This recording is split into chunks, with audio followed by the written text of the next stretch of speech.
Alright, 106.1 Jeronimo The Real Sano Jogja, balik lagi di Jeronimo FM Ganja Muda. Dan hari ini kita punya tamu spesial. Sudah ada salah satu sosok. Waduh, sosok. Ini kalau misalnya Ganja Muda sering dengar nih, biasa remnya kayak Tuan 13, Tuan 13. Jangan coba lawan karena kita beda kelas. Alright, this is Tuan 13. Halo. Halo Bang Upi. Kita tos lagi dong. Terus lagi dong. Tos bolak-balik lah pokoknya. Sehat Bang? Alhamdulillah sehat, Ya, itu yang penting. Ada Tuan 13 di sini, Tuan 13 ya. Ada Tuan 13 di sini yang bakal ngobrol-ngobrol sama kita. Kita bakal ngobrolin apa nih Bang? Kita bakal ngobrolin agama, negara sama keluarga nih. Jangan aja dong. Berat amat ntar kita. Kalau misalnya mau ngobrolin itu saya ganti nih. Jangan saya ngajak ngobrol.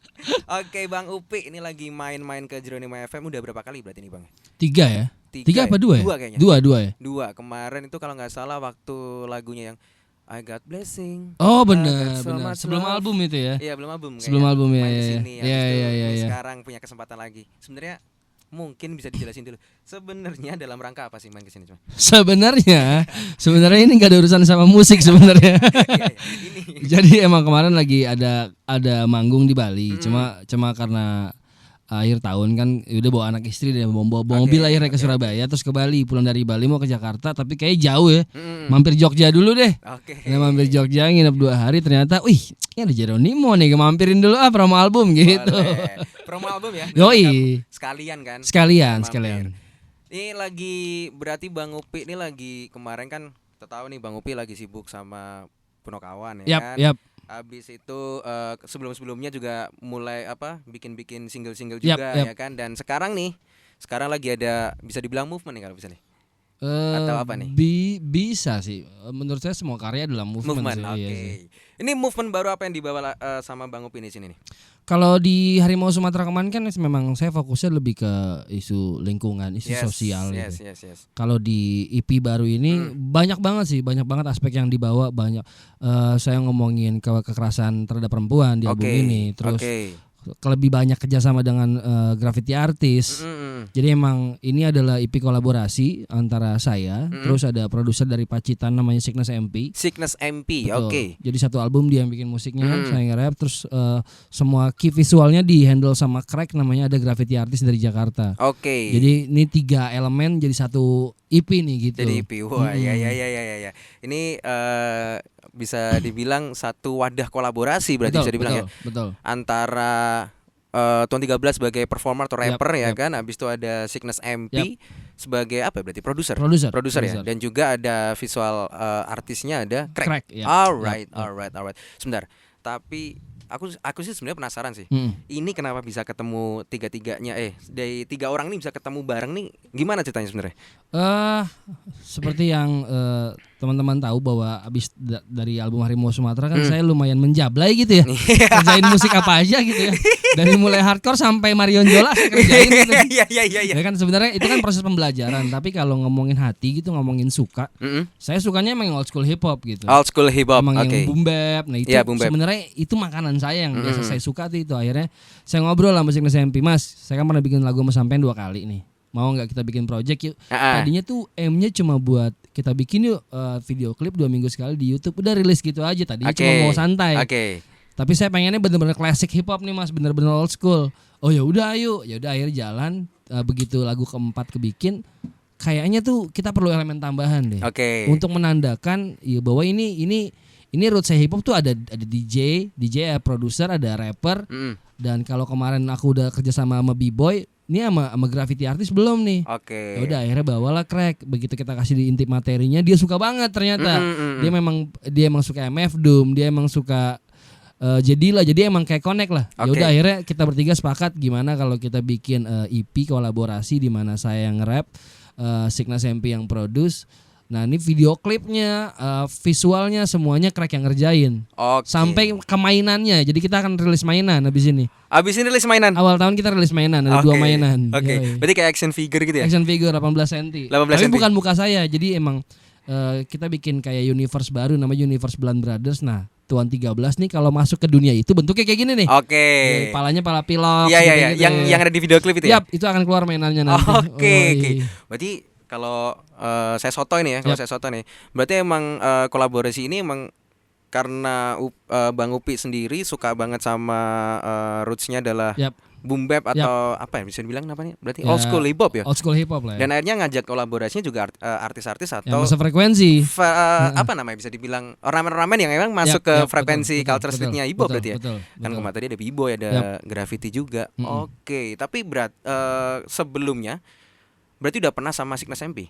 Sickness MP aku sudah di album Harimau Sumatera dia ngerjain 1 lagu. Sebelumnya kita udah pernah ngerjain 2 lagu. Jadi sebelumnya itu udah ada 3 lagu yang kita kerjain bareng. Oke, berarti sudah sempat bekerja sama sebelumnya. Terus sekarang akhirnya awalnya iseng jadi serius dong. Jadi ternyata ini lebih serius dibanding album saya gitu. Iya, makanya.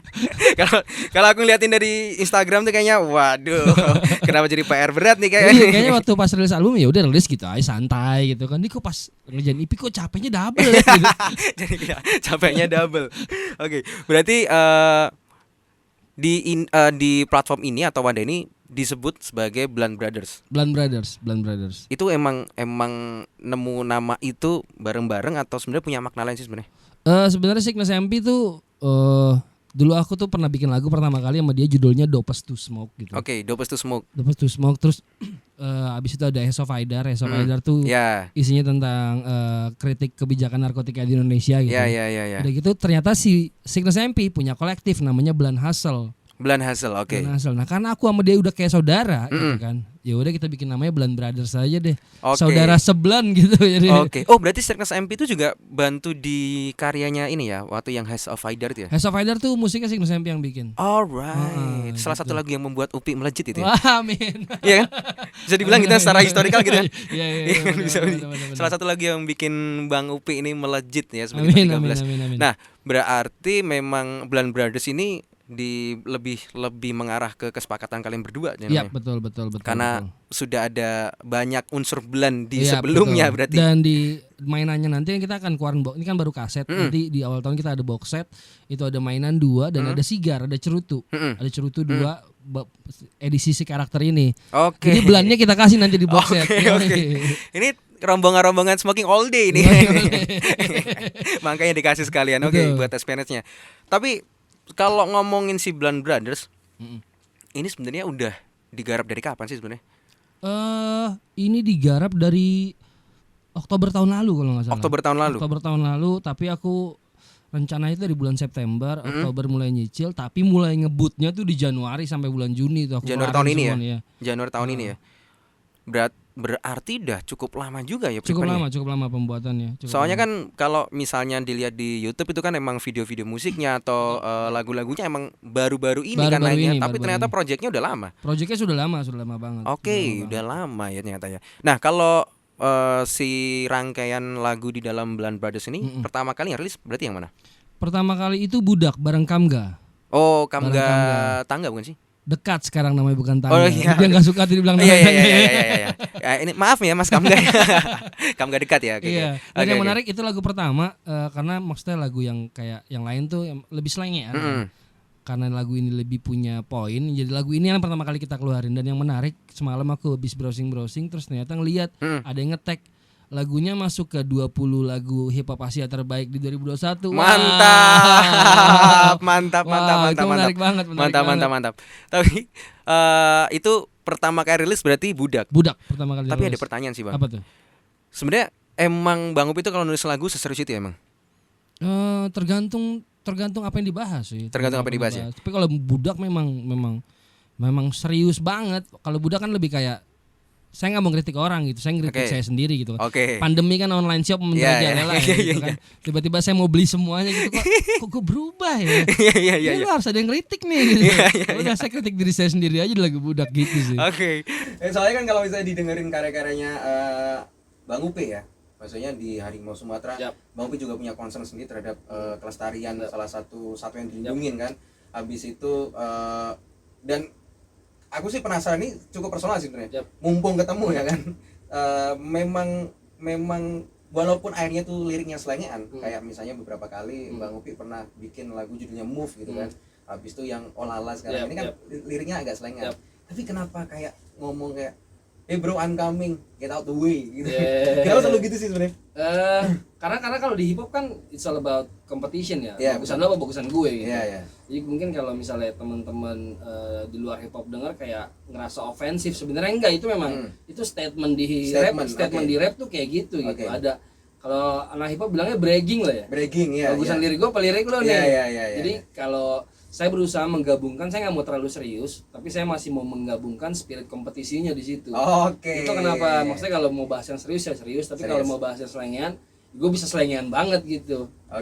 Dapat nih. Dari kemarin saya dengerin, kenapa lagunya ada mirip-miripnya selalu. Dan selalu storytelling kan? Selalu storytelling juga. Emang sebenarnya kalau di Blunt Brothers ini ada konsep tertentu yang mau dibahas nggak, masalah lyrical dan lagu gitu? Kalau di Blunt Brothers, kalau di Harimau Sumatera kan saya nggak bisa pungkiri bahwa saya bikin album itu untuk bukan buat bikin senang teman-teman ya, tapi saya lebih menganalisa waktu itu pasar atau pendengar. Oh kayak gini nih, berarti gue harus arek ke situ nih. Nah kalau di Blunt Brothers saya peduli setan banget nih. Lo mau suka kek, lo mau kagak kek, ini yang gue suka. Jadi secara lirik emang mungkin nggak ada kata-kata kasar, tapi mungkin ini lebih brengsek aja sih. Orang nih ugal-ugalan, maunya apa sih?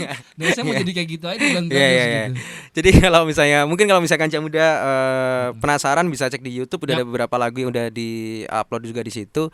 Coba kalau didengerin ya, ini kayak ngedengerin Bang Upi ini kayak, ini Bang Upi ini kenapa marah-marah mulu sih? Ya kan? Kenapa kayak jenuh sama suasana yang ada gitu loh? Iya. Tapi mungkin di culture hip hop memang seperti itu kali ya. Satu itu, kedua memang kan kita punya space lebih panjang untuk bercerita. Jadi kadang mungkin jadi tadinya cuma mau nyentil jadinya nampar gitu karena space lebar. Iya. Jadi memang hip hop seperti itu sih, memang basicnya kan kritik sosial juga. Oke. Berarti Blunt Brothers ini salah satu wadah yang emang disiapin buat Bang Upi. Buat mengeksplor semua hal ya. Yang karena pengalaman kemarin udah ngejablay kali ya. Iya, ngejablay. Jadi kayak emang respon teman-teman kayak, kalau gitu sih liriknya gitu. Emang kenapa? Kan yang bikin gue. Iya. Jadi emang di Blunt Brothers ini nggak ada kayak apa ya, goal tertentu gitu, nggak ada kayak ini harus berapa views, ini harus banyak yang denger, enggak. Jadi kayak gue mau bikin organik aja sih. Gue mau bikin yang gue suka. Gue pengen, maksudnya kan gini, waktu kita mulai berkarya, penggemar nomor satu kita adalah diri kita sendiri, bener nggak? Bener. Sebelum kita punya pendengar, bener. Itu kita harus suka dulu sama lagu kita sendiri. Bener. Gue kan bikin yang kayak gitu. Waktu gue bikin, gue denger, wah gue suka banget nih. Gue pengen dapetin feel itu lagi. Akhirnya Blunt Brothers itu tercipta gara-gara spirit itu sih. Gue pengen jadi fans gue sendiri gitu. Gue nggak mau nyenengin lu, nggak. Gue mau nyenengin gue nih sekarang nih gitu. Iya. Jadi masa bodoh dengan yang nggak suka ya, this is me gitu kan. Gue bukan masa bodoh, tapi lebih kayak gue ngerasa kalau teman-teman ini udah dengerin gue dari lama, teman-teman akan paham bahwa ini Upi yang dulu nih gini nih. Oke. Ini Upi sebelum Harimau Sumatera nih. Iya, Upi sebelum Harimau Sumatera. Iya sih, benar. Soalnya secara personal sih kemarin sempat lah, maksudnya denger ngulik-ngulik lagi kan. Kan kalau dulu emang aku pernah denger lagunya Heads of Haidar tuh atau awal-awal tuh. Ya kan, emang liriknya storytelling, diceritain di situ, ada tahun-tahunnya juga, ada sejarah historikalnya masuk juga di situ. Dan sepertinya alurnya juga cukup sama di sini. Bagaimana cara menceritakan peristiwa, apalagi kalau nggak salah di yang Enola ya. Enola. Menceritakan secara runtut. Betul. Frame per frame. Wah, saya jadi pengamat musik nih kayaknya nih. Enggak, tapi itu pendapat opini. Betul. Emang maksudnya kan karakter nge-rap tuh ada banyak, ada teman-teman bisa wordplay, ada yang bisa metafor. Nah, ini nih, ilmu nih. Ada yang bisa emang kayak bragging, flexing gitu. Kalau saya emang karakternya, saya orang yang bercerita gitu kalau bercerita. Jadi kalau nulis sesuatu tema, saya akan jabarin dari nol sampai finishnya gitu. Nah itu di Enola akhirnya saya coba mempraktekkan hal itu sih. Dan Enola tuh kayak saya observasi banget di lagu itu. Saya ngobrol sama teman-teman yang memang pernah menjadi korban, teman-teman penyintas gitu. Dan ceritanya lumayan bikin bulu kuduk merinding. Iya. Saya tampung, akhirnya saya bikin jadi satu cerita bernama Enola gitu. Kalau kenapa namanya Enola tuh terinspirasi dari adiknya Sherlock Holmes tuh loh. Enola Holmes. Kan di akhir filmnya ada ternyata Enola tuh dibalik jadi alone gitu kan. I see. Alone sebenarnya. Iya. Jadi karena isunya lumayan sensitif, saya benar-benar takut rilis lagu itu. Jadi abis lagu itu rilis, saya matiin handphone, matiin komputer. nggak pakai internet sama sekali. Saya nggak mau tahu komen orang apa. Udah tidur. Jadi jam 8 malam, besok jam 1 siang baru gue berani buka. Bismillah, buka YouTube. Alhamdulillah gitu. Karena isunya sensitif banget kan. Jadi kayak aduh takut banget, takut apa yang gue sampaikan tuh nggak nyampe. Oke. Gitu. Padahal niatnya justru ingin bikin kayak satu semacam awareness kan. Ini ada satu isu yang perlu diperhatiin nih, gitu kan. Yang akhirnya kalau misalnya dibiarin jadi laten kan gitu ya. Betul. Cuman takutnya dengan bahasa dan cara penyampaian mungkin betul. Tidak semua orang bisa paham gitu ya. Tujuan mungkin baik tapi caranya benar kan belum tentu ya. Iya, betul. Makanya kalau kata-kata ini kan tidak perlu senjata, hanya butuh pena untuk menjadi raja. Wah, tahun 13. Tapi kalau di Blonde Brothers nih, ini kan album berarti atau mini album? EP. Ya, ada 6 lagu. Ada 6 lagu. Yep. 6 lagu itu berarti apa aja nih? Ada Budak pertama, terus ada Olala, terus ada apa lagi ya? Oh, Fakta ya. Fakta, terus sebelum Enola ada West Side, habis itu ada Enola, nanti awal tahun terakhir sebagai penutup dan mainannya rilis ada Atam Harem. Tapi udah masuk di album belum rilis ke media sosial ya berarti? Itu emang tag terakhir Atam Harem tuh kalau dibalik mata merah berarti. Naik motor mungkin gak pakai helm. Iya bisa. Kan, ya. Nggak kalau misalnya naik motor di daerah Bali kan, itu kan di sawah-sawah kan ada hewan masuk, matanya merah biasa dong. Biasa kan. Canggu live kan, biasa. Tuh makanya yang sering pada nyemplung ke sawah tuh kan karena matanya merah kena kaporit. si paham nih kayaknya.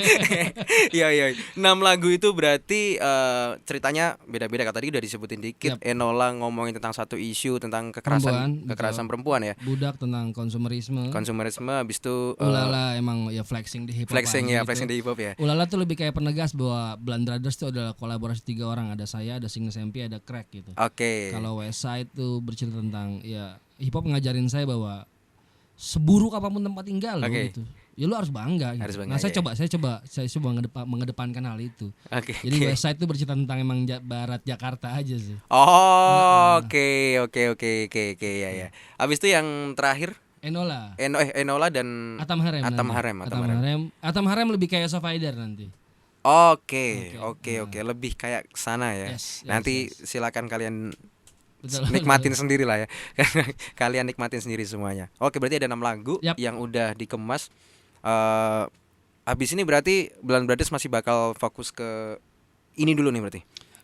Akan fokus ke sini dulu dan kemainannya karena maksudnya ternyata bikin EP ini menghabiskan banyak waktu, tenaga dan banyak uang ternyata. Ternyata bikin mainan sangat mahal.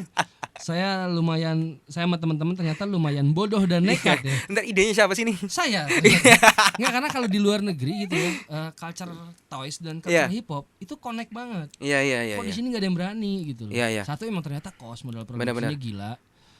Dan ternyata pembelinya juga belum tahu ada apa enggak. Nah, saya mau coba aja gitu.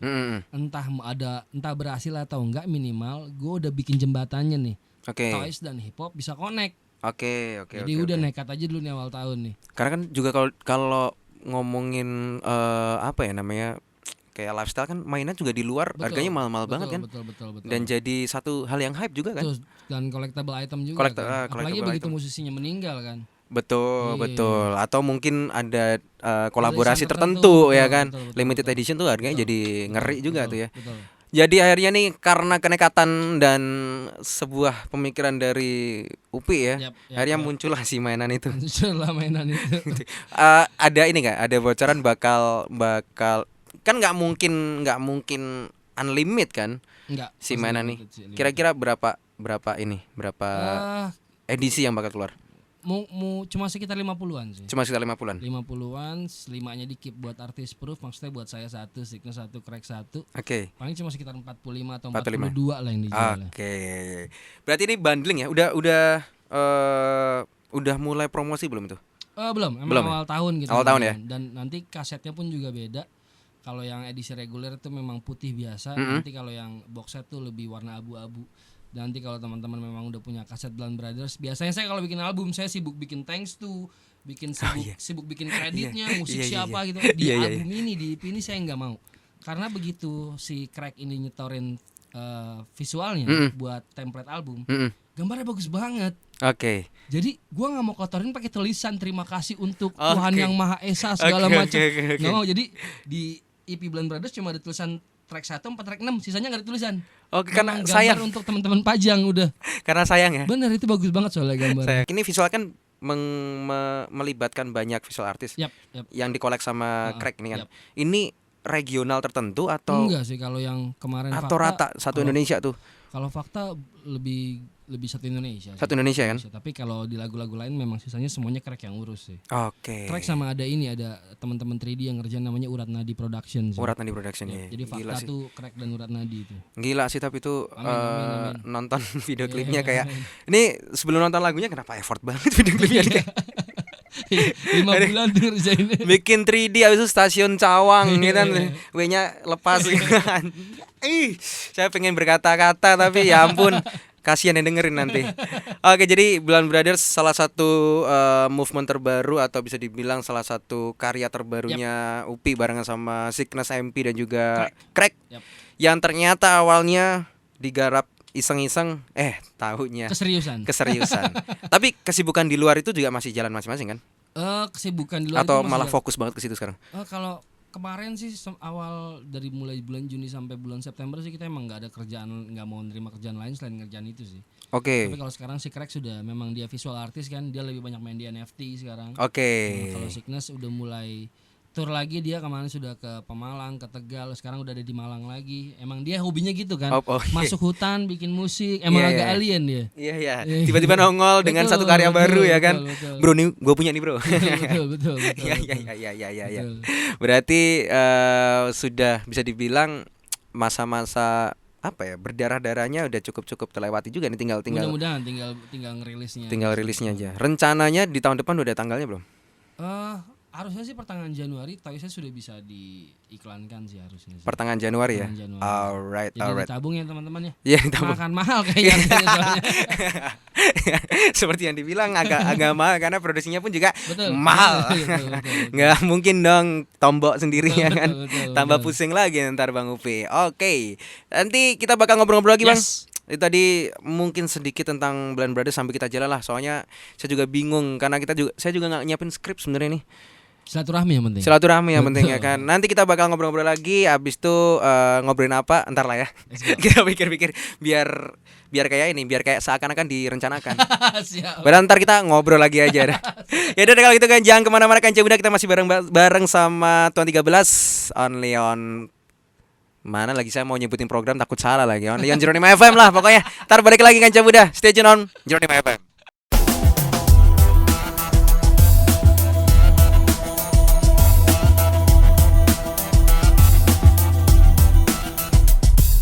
One 6.1 Jeronimo the Real Son of Jogja. Yes, balik lagi kan Muda masih barengan sama siapa dong? Tuan 13 disokin. Beda dong ya. Jakarta banget ya. Beda. Ada Tuan 13 kan Muda masih temenin kalian. Kalau tadi kita di segmen pertama kita udah ngobrolin tentang ya banyak juga sih sebenarnya, nggak bisa dibilang sedikit sih, banyak tentang Blunt Brothers ya. Tentang satu karya barunya Tuan 13 bareng sama Sickness MP dan juga Craig yang akhirnya tergabung dalam Blunt Brothers. Yang ini udah rilis album ya, sekali lagi diingetin tuh, rilis album ya. Fisik album fisik udah ada ya, mini album ya.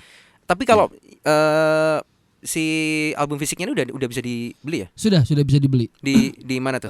Kalau teman-teman mau lihat bisa lihat di postingan Instagram saya, itu ada di rilisanfisik.com. Sabda Nada dan ada beberapa store lainnya sih. Jadi udah bisa didapetin ya. Betul sekali. Jadi buat kalian mungkin yang ngerasa kayak kurang cuma dengerin di platform digital doang, harus punya, boleh silakan. Dan sementara ini baru ada di YouTube doang. Jadi kayak di DSP lain belum ada. Oh, belum ada ya? DSP. Eksklusif. Masih eksklusif di YouTube ya. Sebagai seorang Upi ya, di luar bermusik dan di luar sekarang lagi punya karya atau sekarang lagi sibuk di Blunt Brothers, sebenarnya kesibukan kamu tuh apa sih Mas? Aku sih sebenarnya fokusnya memang di musik dan di WSW aja sih. Cuma karena memang kemarin pandemi kan, akhirnya aku dan teman-teman WSW coba bikin sesuatu. Akhirnya kita bergerak ke arah F&B. Oh malah justru ke F&B ya sekarang ya? F&B. Oke. Karena kayak kita tiap hari gitu meeting gitu, pesan kopi orang sampai ratusan ribu gitu. Ini gue bilang gue bikin kayak orang nih. Ini bikin kopi sendiri aja deh. Akhirnya kita udah sepakat kita di bulan April Mei 2021 ini kita bikin coffee shop gitu sih. Bikin coffee shop namanya berarti? Westwell Coffee. Westwell Coffee, because we going west, we going well. West Bay Coffee di mana tuh tempatnya tuh? Tempatnya di Kebon Jeruk. Nah kalau ditanya kenapa kopi itu sebenarnya gue nggak ada basicnya kopi.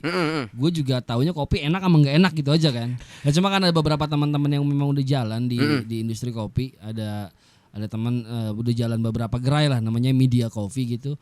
Begitu aku sama teman-teman ajak ngobrol, boleh nggak gue jalan bareng sama kopi lo tapi namanya gue ganti. Oke. Vibe-nya gue ganti, konsepnya gue ganti, cuma semuanya kopinya dari kalian. Dan ternyata bisa akhirnya terjadilah Westwell Coffee gitu.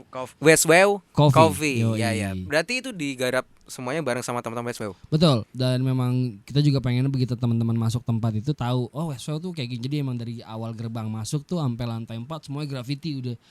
Oke. Ya mungkin kopi enak banyak, tapi kopi yang paling hip hop gue doang pokoknya. Self claimnya gitu ya. Pokoknya self claimnya gitu. Boleh, kopi boleh enak, yang lainnya ya kan boleh sambil dinikmatin sore. Tapi kopi yang hip hop banget. Kita udah. Sampai lagu-lagunya juga ya? Jelas dong. Pokoknya kalau dibaca aja hip hop entek resik lah pokoknya. Pol mentok hip hop ya jelas. Jadi boleh. Tapi udah jalan berapa lama itu, Bang? Ini udah hampir 8 bulan lah ya. 8 bulan ya. Kemarin sempat kepotong PPKM kan ya. Jadi kayak karena kita brand baru gitu, belum secara online belum bisa bersaing, karena emang kita tuh pertamanya bikin coffee shop tuh sebenarnya biar bisa ada hub kan, ada tempat. Kalau kita mau bikin acara ada di situ. Atau teman-teman mau bikin acara bisa ke situ. Jadi emang teman-teman tuh kesana tuh datang buat nongkrong. Waktu ada PPKM nggak bisa offline gitu, jadi lumayan berantakan kemarin tuh. Tapi alhamdulillahnya situasi mulai membaik, teman-teman udah mulai bisa datang lagi sih. Oke. Jadi melihat keresahan juga ya daripada pesen kopi mahal-mahal. Betul, ya kan. Itu kalau ditabung tiap meeting juga bisa, ujung-ujungnya juga bisa buat modal. Betul banget. Kayak sekali beli tuh 200-300 ribu gitu kan. Betul. Westbow ini kan udah jadi rumah atau udah kayak homisnya Bang Upi sendiri kan. Dari awal berkarir sampai sekarang kalau ngomongin Westbow. Sebenarnya punya rencana tersendiri nggak antara Bang Upi sama teman-teman di Westbow semuanya nih? Ini bakal jadi kayak gimana tuh sebenarnya udah ada obrolan itu belum sih? Kalau obrolan sih kayaknya yang secara spesifik kita harus ngejar target tertentu tuh nggak pernah ada sih. Nggak pernah ada. Tapi obrolan kan maksudnya kita bikin label tuh kayak obrolan zaman dulu nongkrong di gang gitu, mabok gitu. Awal ya kan? Masuk ke label ditolakin gitu, brengsek nih ntar gue bikin label sendiri pokoknya. Kejadian dalam Iya. Kayak jadi coffee shop juga, pokoknya kita punya kopi sendiri, kejadian. Jadi kayak kalau ditanya bakal sampai mana sih kita nggak tahu sih. Tapi yang pasti target kita tuh kayak tahun ini mesti lebih baik dari tahun sebelumnya. Tahun depan mesti lebih baik dari tahun ini. Jadi kita nggak mau membatasi kita bergeraknya di mana sih, enggak. Jadi tetap ada jalan ke depannya, tapi secara goals yang kayak saklek banget enggak dipatok lah, enggak dipatok. Karena memang basicnya kita nongkrong ya. Takutnya kalau kayak pokoknya 5 tahun ke depan kita mesti punya perumahan gitu kan. Waduh. Kok jadi kapitalis banget gitu kan. Jadi nggak nongkrong itu. Betul, pokoknya kan sebenarnya kan tujuannya tuh gimana caranya ini circle-nya bisa jalan, kita bisa bantu satu sama lain. Pokoknya nggak boleh ada teman yang lapar. Kalau teman lapar kita harus lapar, kalau teman kenyang semuanya harus makan. Awalnya kan kayak gitu kan. Memang tongkrongan. Jadi bagaimana caranya semua orang ini 17 orang ini 17 orang? 17 orang totalnya. Semuanya bisa tetap jalan bareng-bareng, itu yang paling penting sih. Karena kalau misalnya 17 orang ini tadi nongkrong terus menetapkan tujuan 5 tahun, itu mungkin bukan nongkrong, itu rapat direksi kayaknya Bang. Itu kayaknya udah rakernas tuh kayaknya tuh. Jadi walaupun tiap tahun kita ada rapat kayak gitu. Awal tahun ada. Ada, tapi pasti jatuhnya cuma nggak rapat sih, senang-senang aja sebenarnya. Cuma reunian kumpul. Bro, padahal kemarin juga habis nongkrong ya. Kita rapat nih, ya nongkrong lagi ujung-ujungnya. Jadi tetap dibawa fun aja ya. Betul, harus fun. Tapi kalau ngomongin ini sedikit pertanyaan-pertanyaan apa ya? Ini kekepoan saya juga sih secara pribadi sih. Kalau ngomongin prioritas nih secara Bang Upi, ini Bang Upi kan dihadapin sama beberapa project, ya kan? Prioritas utamanya sebenarnya di mana sih? Di musik jelas. Di musik ya. Musik. Nah, kalau spesifik lagi nih kan punya banyak kolaborasi juga nih. Ada Blam Brothers, ada juga Punokawan kemarin. Habis itu ada Westway juga yang akhirnya ini kan jalannya sama-sama di musik nih. Nah, kalau ngomongin prioritas pasti jawabannya nggak bisa dong salah satu doang yang jalan. Nah, ini ngebaginya gimana tuh? Maksudnya biar bisa rata, akhirnya semuanya bisa jalan bareng-bareng, sinergi bareng-bareng tuh gimana tuh? Saya juga nggak tahu caranya Mas ya. Soalnya kan kalau misalnya kemarin aku lihat kan teman-teman kemarin sempat bareng sama teman-teman Westbow kenceng nih. Yap. Abis itu pindah ke teman-teman Punokawan kenceng nih. Yap. Dan sekarang ada Blunt Brothers. Yap. Nah, ini kan harus ada maintenance-nya biar akhirnya bisa jalan bareng. Betul, Walaupun betul. nggak bisa kayak nggak bisa semata-mata oke Blunt Brothers digabungin sama WSPU Ya.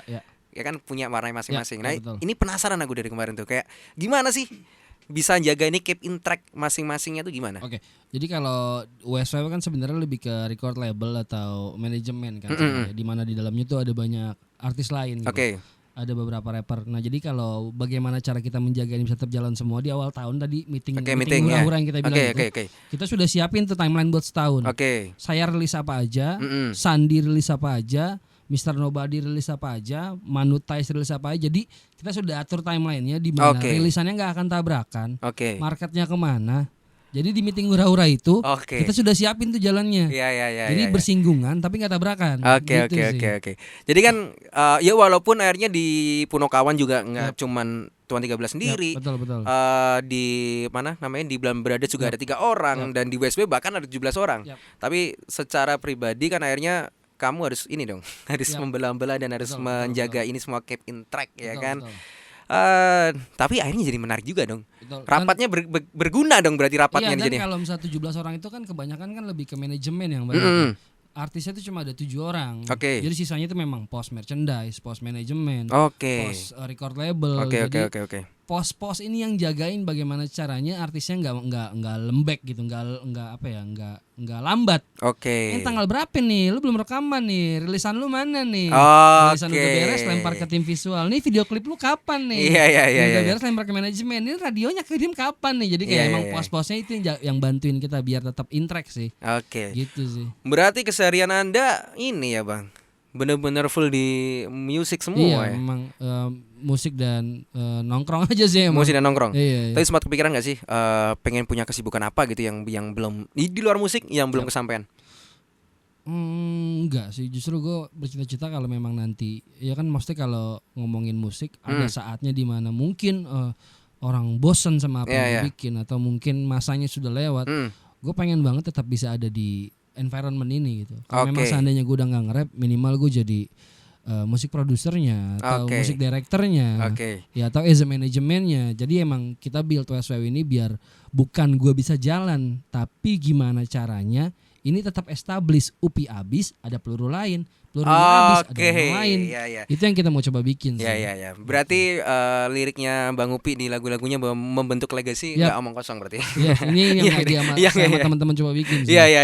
Maksudnya cita-citanya sih harusnya waktu nanti kita udah tua, anak-anak tuh udah ini ada loh perusahaan namanya Weswena. Silakan jalan nak. Pengennya sih kayak gitu. Pengennya gitu. Berarti tetap naungannya berarti secara apa bisa dibilang? Secara formalnya ya. Secara formal. Manajemen ada di WSW. Rumahnya WSW. Cuman platformnya banyak nih ya kan. Betul. Belum lagi nanti talent lain juga punya platform lain, betul. punya. Ini menjawab kekepoan saya sebenarnya. Karena dari kemarin kayak orang sibuk banget. Ini kemarin bikin kolaborasi sama ini bikin sama ini. Ini mau gimana sih sebenarnya? Terjawab sudah ternyata. Enggak, bahkan kadang kan maksudnya rapper teman-teman yang lain tuh banyak gitu kayak mereka juga punya rilisan gitu. Saya tuh orang yang demen banget mikir kan. Kalau gue lagi enggak ada rilisan, lu punya rilisan apa? Oh ini berarti lu rilisnya kayak gini nih men, packagingnya ini nih, kerjasamanya masih. Nah kebetulan kan saya konsultan di WSW, jadi tiap ada teman-teman mau bikin apapun pasti ngobrol terakhir di saya tuh.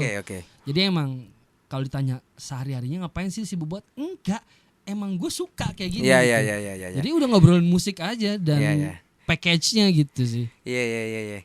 Dan ini sekarang lagi liburan ya? Lagi liburan kan ya? Lagi liburan. Berarti di Bali berapa lama tuh? Kemarin di Bali seminggu sih. Seminggu. Performnya berapa ini? Performnya 1 menit. Jadi kemarin ada final Piala Presiden buat e-sport kayak Mobile Legends, PUBG gitu-gitu. Nah kebetulan kan aku yang bikin theme songnya. Jadi kemarin cuma mainin 1 lagu buat closing aja. Buat closing ya. Buat closing gitu. Jadi ke Bali 28 jam mainnya cuma semenit. Akhirnya daripada mubazir ya kan. Saya liburan sama anak istri. Liburan. Gitu. Berarti seminggu di Bali main cuma semenit 1 hari lagi. Iya. GR sehari sebelumnya juga. Jadi sebenarnya lagunya kan 4 menit, tapi part saya nge-rap itu cuma semenit. Jadi cuma ya udahlah. Oke. Jadi ini lagi menikmati liburan, habis ini balik lagi ke Jakarta berarti ya? Iya, digas lagi. Udah ini balik ke Jakarta udah ada timeline lagi berarti? Udah ada. Karena di awal tahun nanti mudah-mudahan insyaallah Westwell akan keluarin album kompilasi. Westwell? Iya, jadi talent-talentnya akan ada di satu album. Ya udah, habis saya pulang ada utang beberapa rekaman langsung gas gitu. Itu kan padat kan tadi awal Januari mulai distribusi box set ya kan, mainan dan box set. Ini sekarang masih harus ngarap kompilasi ya kan. Yang bahaya kan justru kalau nggak tahu apa yang mau dikerjain, Mas. Betul. Jadi ada kerjaan bikin aja dulu. Betul. Rezekinya dari mana? Udah ikhtiar aja dulu, jalan dulu aja. Betul. Jadi saya sama teman-teman tuh gitu aja, pokoknya bikin dulu aja. Setuju. Gitu sih, Mas. Tapi kalau ngomongin tahun depan nih, selain dua hal yang udah disebutin tadi, secara personal mungkin ada project secara personal atau ada project lain yang bakal digas lagi tahun depan selain bareng sama Westwell dan juga bareng sama Bland Brothers dalam bentuk box set dan macam-macam tadi. Kalau di awal tahun kan akan ada Bland Brothers doang tuh rilis terus sama satu lagu. Tapi di tahun depan sih secara rilisan saya secara Tuan 13 mungkin nggak akan ada sih kayaknya. Nggak akan ada. Jadi memang tahun depan mau fokus di Punokawan sama saya mau balik ke band saya yang dulu RIP. Teman-teman juga kalau manggung saya selalu full band. Nah, full band yang teman-teman lihat itu adalah band saya sebenarnya dari zaman dulu. Iya. Awal bermusik. Nah, di tahun depan ya saya mau balik lagi ngeband. Saya lupa kepanjangannya apa, RIP? Rebel Education Project. Rebel Education REP ya, REP ya. Iya, Rebel Education Project. Yang di tahun depan saya akan lebih fokus di REP tapi kalau misal di acara hip hopnya ketemunya di Punokawan gitu aja sih. Oke, udah ada plottingnya nih. Udah ada plottingannya kan. Kalau emang ke scene ke komunitas pasti di Punokawan tuh. Tapi kalau emang acara-acara pasti saya sama RIP gitu. Kalau Punokawan berempat ya? Berempat, saya, Meter Mouse, Maria Zwinkel, sama Sonja. Oke. Tapi sedikit ngomongin Punokawan nih. Udah menciptakan berapa karya nih? Udah ada 8 sebenarnya. 8 ya? Udah ada 8 sih. Cuma kita lebih karena masing-masing kan sibuk juga ya. Masing-masing sibuk. Jadi kayak kendalanya tuh cuma di masalah waktu sih. Lagunya udah jadi, kapan ketemu nih bikin video klip, kapan ketemu nih buat mixing mastering. Kendalanya lebih di waktu sih. Karena masing-masing gila-gila gitu timeline-nya. Apalagi saya di Jakarta, Mario bolak-balik Jogja, Metermo sekarang di Bali, Sonja di Surabaya. Jadi memang kita ngobrol di grup WhatsApp aja, susahnya itu sih. Iya. Ini juga pernah terlontar nih waktu di waktu interview kalian bareng sama Mario kan. Iya. Ini emang susahnya begitu, ternyata emang beneran susah ya teh. 4 orang di 4 lokasi yang berbeda. Tapi bisa jalan 8 lagu ini akan dibuat album atau emang biar udah 8 lagu? Pengennya sih album sih. Pengen album, tapi sementara masih dikeluarin satu-satu ya? Single-single ya? Iya. Oke, jadi kita tunggu aja nih buat Tuan 13. Amin. Punokawannya ya. Amin. Aduh kan sibuk banget kan, Punokawan ada. Amin. RIP juga ada. Kalau bengong ntar mikir yang enggak. Iya. Kerja dulu aja. Ada duit apa enggak belakangan, kerjain dulu. Kalau bengong mikir yang enggak. Begitu ngerjain kadang-kadang duitnya enggak juga nih. Kadang ada, kadang enggak gitu maksudnya. Jadi serba salah juga sebenarnya kita mah. Yang penting gerak aja deh. Gerak dulu aja udah. Tapi ada satu hal kalau secara pemikirannya Tuan 13 kan sering banget kalau misalnya bikin satu karya kan ya selalu punya concern masing-masing. Ada pikiran lagi nggak mau concern ke arah mana lagi? Kemarin kan di album Harimau Sumatera udah ngomongin tentang lingkungan gitu. Terus di sini di Bland Brothers sudah mulai ngebahas tentang isu-isu ya bermacam-macam, bahkan ketika ngomongin budak dan Olala kan sebenarnya juga ngomongin isu tentang bagaimana kritik itu kita terima dan kita berikan kan sebenarnya. Nah, ada kepengenan buat ngebahas apa lagi nggak? Aku tuh pengen banget bahas, nggak tahu ya, tapi kan kalau aku mau bahas sesuatu, aku pastiin aku riset gitu, aku belajar, nggak mau jadi tong kosong gitu. Betul. Gue nggak ngerti. Betul. Kalau ada orang nanya gue nggak siap, gue nggak suka banget. Pengen banget bahas energi terbarukan, pengen banget bahas petani, pengen banget bahas laut. Wah. Tapi mungkin rezekinya belum ada untuk ngobrol, untuk riset, untuk ketemu NGO-nya yang tepat belum ada. Tapi pengen banget bahas kenapa petani nggak ngebolehin anaknya jadi petani. Iya. Pengen banget gitu ngebahas ini, fenomenanya menarik nih, menarik banget nih. Iya, ini menarik, itu menarik sih. Karena ini sedikit ngobrol dikit juga nih. Si bapaknya petani, nggak ngebolehin anaknya jadi petani. Padahal satu-satunya komoditas yang kita punya adalah dari hasil tani. Betul. Berarti kan ada ketidakstabilan di situ. Iya. Pengen banget bahas itu nih, harus ada benang merahnya nih. Oke. Beberapa teman-teman kayak ada beberapa teman-teman kayak udah mutusin berhenti dari kerjaannya, beli lahan sawah, mereka bertani, bikin beras sendiri. Terus Bujangan Urban, artis graffiti di Jakarta lumayan terkenal, dia bikin produk beras sendiri. Phil the DJ, ya Mas Juki ya. punya beras sendiri. Seharusnya bisa ke arah sana nih. Iya. Aku pengen banget tuh bahas itu gitu. Karena contoh nyatanya udah banyak. Iya. Itu sih. Benar. Kalau sekarang kan karena juga itu berarti terjadi di banyak tempat ya berarti ya. Betul. Maksudnya saya kira sih cuman ada di daerah-daerah sini doang, maksudnya regional Jogja, Jawa Tengah gitu. Ternyata semuanya sih. Bahkan isu itu pun juga sampai terdengar di Bang Upi, berarti memang jadi keresahan.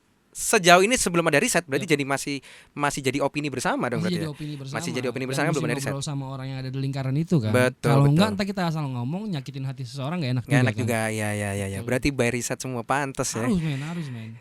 Tapi kalau tentang kreatif dikit sih, memang akhirnya kenapa Upi suka banget sama riset? Karena kan nggak semua orang tuh bisa betah loh. Maksudnya kalau bahasa Indonesianya apa ya? Kalau di Jawa tuh telaten gitu. Maksudnya giat banget kayak mau nyari bahan satu-satu, mau observasi dulu. Basicnya kenapa bisa sampai doyan banget sama hal kayak gituan? Enggak, mungkin karena suka baca kali ya. Tapi terlepas dari itu, kalau mindset gue bahwa gue pernah bikin lagu yang sembarangan gitu. Okay. Dan ternyata diaplikasikan sama orang gitu. Oke. Wah, ini bahaya banget nih.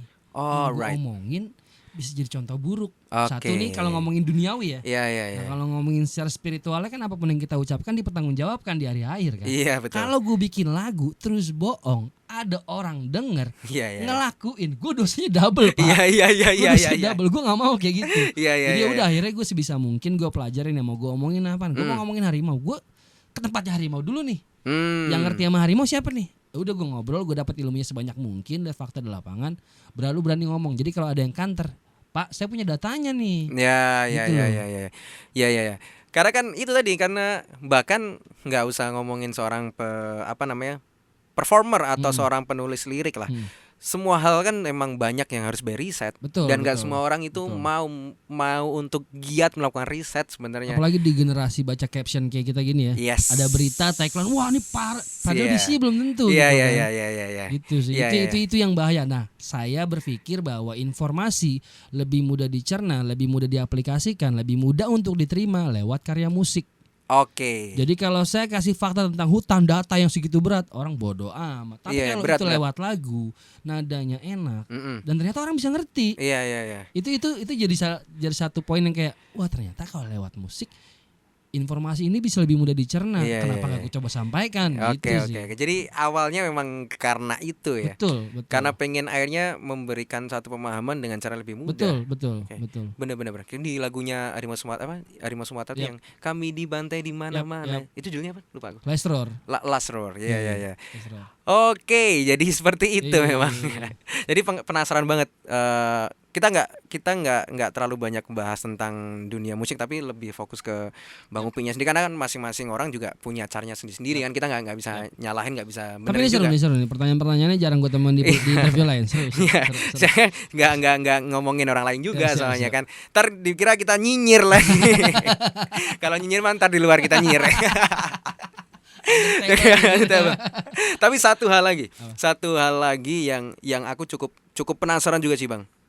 Akhirnya Bang Upi ini dulu kita tahu lah mau kalian temuin di mana gitu kan. Tuan 13 mau diundang di mana aja akan menceritakan hasilnya dari awal kan. Ya kan? Pernah menyangka nggak akan sampai sejauh ini? Enggak sih. Enggak nyangka, tapi bukan yang enggak berharap ya, tapi apa ya? Tapi selalu percaya aja. Gue percaya bahwa kalau emang kita usaha, enggak mungkin hianatin hasil. Gitu sih. Nah, ini sebenarnya pertanyaannya yang paling penting ini. Apa yang bikin Bang Upi itu tetap keep it humble? Itu yang susah, Bro. Karena gini menurut gue, kalau lu keluar dari kotak lu, keluar dari dunia lu, ketemu orang lebih besar dari lu. Dan ternyata dia baik banget. Iya. Terus kita mikir, lu kembalian parkir macam gue mau sombong ngapain ya? Iya. Itu lu ketemu kayak musisi kayak Salon Seven gitu ya. Masih, halo mas, astaga baik banget nih orang. Iya. Gue sombong ngapain? Iya. Itu kalau saya udah kayak Bill Gates baru saya sombong nih. Kalau masih kayak gini-gini ntar aja deh. Udah deh. Kali itu saya juga ikut sombong. Saya pernah mewawancarai seorang Tuan 13 yang sekarang udah kayak Bill Gates. Itu saya juga ikut sombong kalah. Dan mungkin karena kita basicnya orang nongkrong kali. Tahu cara beretika, tahu tata krama. Gitu. Kalau lewat yang lebih tahu musik permisi, kita kan diajarin di tongkrongan. Betul. Mungkin kita dapat knowledge-nya dari street itu sih. Alhamdulillahnya sih. Dan Tuan 13 juga lagi ada emang besar di skena musik yang this is culture street. Yep, apapun yang terjadi di jalan jadi bahan pelajaran. Betul banget. Dan gue nggak mau coba meninggalkan itu. Maksudnya gini, gue berawal dari situ, dari teman-teman scene, dari teman-teman street, komunitas yang akhirnya alhamdulillah bikin nama gue jadi lebih baik gitu ya. Terus tiba-tiba gue ada di dunia baru, terus gue lupa gue nggak bisa kayak gitu. Karena mungkin uangnya ada di kepala. Tapi rasanya ada di hati, Pak. Betul. Gue nggak mau kehilangan yang ada di hati. Gue mau jagain itu sih. Iya. Ya balik lagi, uang penting sih, penting. Tapi banyak hal yang bisa kita lakukan bukan diprioritaskan di material mungkin ya. Karena rezeki bukan cuma tentang uang ternyata. Yes. Ketemu teman baik rezeki. Bro, ini kita memberikan Anda wejangan. Ini podcast motivasional ternyata. Enggak, tapi kalau ngomongin soalnya kenapa ini harus dijelasin dulu kenapa aku tanya itu. Ini satu package yang akhirnya harus kita bredel kalau kita ngomongin seorang musisi, seorang performer, seorang public figure. Ini semua bagiannya itu. Bagaimana keseharian dia juga dengan fans kan juga bagian dari musisi, bro. Kan kita harus tahu juga kenapa lu bisa kayak gini sama fans lu. Ada juga lo yang emang harus dibentuk kayak enggak boleh sembarangan sama fans. Ada juga branding. Ada juga. Nah, itu kan makanya itu perlu dipertegas juga di situ. Jadi bukan asal-asalan nih pertanyaan ini. Betul. Nggak, lu bayangin kalau lu misalnya satu kota gitu ya yang belum pernah datang, tapi begitu datang ada muka lu di leher orang gitu, Pak. Iya. Nangis gue, Pak. Men, lu ngapain? Iya. Terima kasih gitu. Ya kalau gue mau sombong gila. Gue naruh muka lu di leher gue nih, lu mau sombong lagi. Iya. Kayak orang udah, atau gue pernah ketemu panggung di Kalimantan, orang naik motor 18 jam Pak buat nonton. 18 jam naik 18 jam naik motor buat nonton. Terus gue bisa nggak menyempatkan diri ngobrol 5 menit gitu. Iya. Dia jalan 18 jam loh. Iya. Ya udah gitu. Menurut gue emang musik giving back aja sih. Yang gue dapetnya gue kasih lagi. Iya. Itu sih, men. Oke, karena mau nggak mau juga ya mereka juga yang dengerin. Betul, gitu. Kalau nggak ada mereka lu menyanyi di kamar mandi doang pasti. Karena kita bingkarnya juga buat mereka ya kan. Betul banget. Soalnya mungkin Kancah Muda juga sering banget kayak datang ke satu tempat. Ini mungkin sedikit harus dijelasin. Bukan berarti musisi-musisi yang tidak bisa menyempatkan diri untuk itu beneran sombong. Enggak bisa juga, situasional. Situasional, benar-benar. Maksudnya jangan sampai ini jadi Kancah Muda terus dengernya ini jangan yang enggak ini sombong, bukan. Karena memang backstage itu kadang-kadang ada jadwal, ada panitia, ada security gitu. Bro, kan. yang paling penting kadang-kadang seorang performer itu juga udah ngabisin energinya di panggung. Betul. Mereka kadang-kadang udah nggak cukup energi buat ngobrol sama orang. Udah capek lu, bro. Dan nggak semua panggung bisa ditemuin kayak gitu kan. Iya, mungkin kalau acara-acara komunitas bisa. Anda di panggung gede mau ke backstage tempelang sama security Anda. Tempelang kan sama security. Nggak sembarangan juga ada. Oke, jadi karena sudah ada beberapa mindset yang udah dipegang sama Tuan 13, akhirnya membuat sebisa mungkin keep it humble. Jadi ntar besok ketemu sama Tuan 13, Bang kok gak ngobrol? Kondisional juga, bro. Ntar tapi gue seneng kalau ketemu orang kayak kemana gitu ya, kayak ke daerah yang gue pikir nggak mungkin nih, kayak nggak mungkin ada pendengar gue. Terus tiba-tiba gue ketemu Bang Upi ya, weh bro gimana? Kok bisa tahu? Gue seneng ketemu orang baru. Karena ternyata kadang-kadang gue bisa dapat ilmu mahal. Yes. Tapi kalau karya nih, kalau ngomongin karya di beberapa tempat-tempat bahkan yang sampai tadi dibilang kayak nggak mungkin ada orang dengerin. Yang paling gampang diingat orang tuh lagu yang mana? Kalau ngomongin lagu sih kayak ya gue nggak ngerti kenapa tapi move segitunya move sih. Oke. Padahal sebenarnya gue pengen lagu yang lain gitu. Iya. Tapi tiap kayak baru intro move tuh orang-orang udah wah gitu. Gue nggak ngerti tapi memang kayak lagu itu lumayan. Alhamdulillah lagu itu ngasih impact yang sangat luar biasa sih. Walaupun sebenarnya kan itu kan segmented ya. aku harimau Sumatera gitu ya. Iya. Gue manggung di luar Sumatera pun orang masih bisa relate. Iya. Alhamdulillahnya kayak gitu sih. Iya. Gimana liriknya? Aku harimau Sumatera. Jika ku datang kau nyalakan tanda bahaya. Oke, iya. Saya juga waktu saya nonton juga yang keingetan Move. Ya alhamdulillah lah. Iya. Berarti yang paling sering, yang paling banyak atau udah common sama orang-orang malah justru lagu itu. Iya, tapi kalau harapannya Bang Upi lagu yang mana nih? Yang nggak tahu sih, maksudnya kan kalau musisi tuh dia suka sama karyanya, tapi kan kadang musisi kan terus berkembang ya. Yes, dia terus bikin lagu baru, Ada harapan di mana? Ini ada lagu yang baru loh. Ini ada lagu yang baru loh. Jadi kalau misalnya kayak manggung nih satu set 45 menit atau sejam gitu kan, biasanya 13 sampai 15 lagu, baru lagu ketiga, Bang move bang. Sabar dong. Lagu saya masih banyak. Ya enggak apa-apa, memang saya di situ untuk menghibur teman-teman, tapi kadang-kadang ada ego musisi bahwa lagu gue banyak loh yang lain selain gitu sih. Iya. Emang itu biasa tuh, kayak misalnya itu terjadi di berbagai macam panggungan sih. Tapi ya mau nggak mau memang seperti itu kenyataannya. Tapi kalau misalnya kita balik lagi tadi, kalau menurut Bang Upi pengennya atau ada nggak kepengenan kayak lagu yang pengen kalian nikmat atau kalian apal yang mana sih, ada nggak? Yang paling pengen deh kayak bener nih lu apalin deh lagu nih. Last Roar sih Pak. Last Roar ya. Last Roar. Dan ternyata tapi itu juga cukup nge-boom nggak sih? Maksudnya cukup banyak orang yang ngerti juga kalau. Tapi maksudnya kalau seandainya ada penonton, dua lagu itu belum dibawain, pasti orang yang bilang ya Bang move Bang. Oh iya, perbandingannya. Last Roar gitu. Walaupun pas Last Roar pun teman-teman mungkin nikmatin juga. Iya. Last Roar ya, karena memang edukasi juga kan sebenarnya. Edukasi juga, dan nggak tahu tapi kayak lagu itu punya ikatan sendiri aja sih sama gue sih. Ya dari tempat Anda lahir Bang, ya kan. Betul, satu hal yang cukup dekat dengan Anda sudah nggak bisa di ini, ada ikatan emosional. Ini kalau di film udah nggak cuma ikatan cinta nih. Karena itu lagu dan album itu kayak ngerubah hidup gue sampai sekarang Pak. Oke. Abis rilis Harimau Sumatera, sempat mampir ke Rimbang Baling di Riau. Bikinnya video klipnya juga di Jogja waktu itu sempat satu ya, sama Xcode. Iya sama Xcode ya. Sama Xcode. Iya. Di hutan apa gitu, hutan kampus gitu ya, gunung-gunung kampus apa sih? Gunung-gunung kampus di mana ya? Ya pokoknya dari situ kita ke Sumatera. Nah di Sumatera saya ketemu sama, kan saya bikin lagu tentang harimau, tentang alam. Saya pikir wah gue udah ngelakuin sesuatu bro. Iya bro. Sampai sana masuk ke dalam hutan, saya ketemu lah ada beberapa orang, memang ranger. Dia tinggal di dalam hutan berbulan-bulan tanpa sinyal, nggak bisa ngabarin keluarganya. Resiko binatang buas, resiko ketemu pemburu liar. Dan mereka mengabdikan hidupnya puluhan tahun di sana. Begitu ketemu mereka, saya baru sadar gue belum ngapa-ngapain ternyata. Terus kita kan kayak trekking hutan ya. Saya ngerokok, mereka juga ngerokok. Tiap ngerokok mereka barangnya mereka buang, puntungnya mereka masukin kantong. Iya. Gue kayak ini orang ngapain sih? Iya emang gitu. Mas Upi ini puntung 6 tahun baru hilang. Iya. Nah, terus jalan lagi, ada bekas tenda orang, sampahnya banyak. Iya. Mereka yang beresin, mereka masukin tas. Gue tanya, ngapain Mas? Kan bukan sampah lu. Nggak bisa gitu Mas. Nah dari keluar hutan itu Mas, berubah hidup gue. Gue berhenti makan daging, gue berhenti buang sampah sembarangan, gue berhenti pakai energi berlebih. Jadi kayak emang lagu itu tuh perjalanan spiritual sih buat gue. Sampai sekarang gue nggak makan binatang akhirnya. Sekeluarga atau Bang? Enggak, saya doang. Istri saya sih suka banget makan steak, saya ngeliatin doang. Gitu. Tapi karena emang gara-gara campaign Harimau Sumatera, jadi terlalu concern sama binatang. Gitu. Karena akhirnya ke bawah jauh masuk dalam gitu. Journey-nya ada cukup dalam ya sebenarnya. Ya itulah tadi. Wah itu terbaik sih. Kalau nggak dalam, mungkin penanya nggak jadi tumpul penanya. Bener.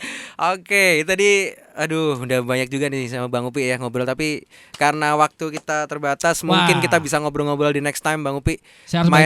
Main lagi sama teman-teman WSW Februari mau ke Jumat Gombrong nih. Nanti kita balik lagi sih. Oke, siap. Oke, Februari tahun depan ya. Jumat Gombrong. Boleh.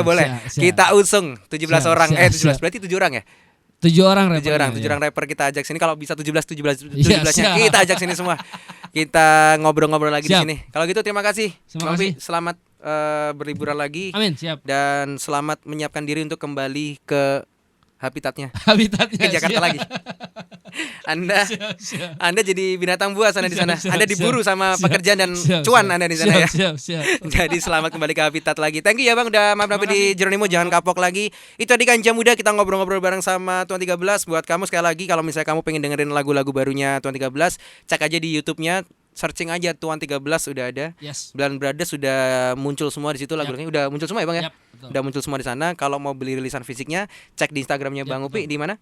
Di rilisanfisik.com atau di klik link di bio Instagram saya aja sih. Yes, Instagramnya Bang Upi di @tuan13. Yes. Ya nggak usah tambahin 1, 14 ntar jadinya. Nggak usah tambah-tambahan ya. Itu aja Kancah Muda pokoknya. Dengerin terus Jeronimo FM dan semoga nanti ada karya-karya baru bisa dibawa lagi sama Bang Upi kesini. Kalau gitu, Ipam pamit. Tuan 13 pamit. Love Jojayan you. Bye bye.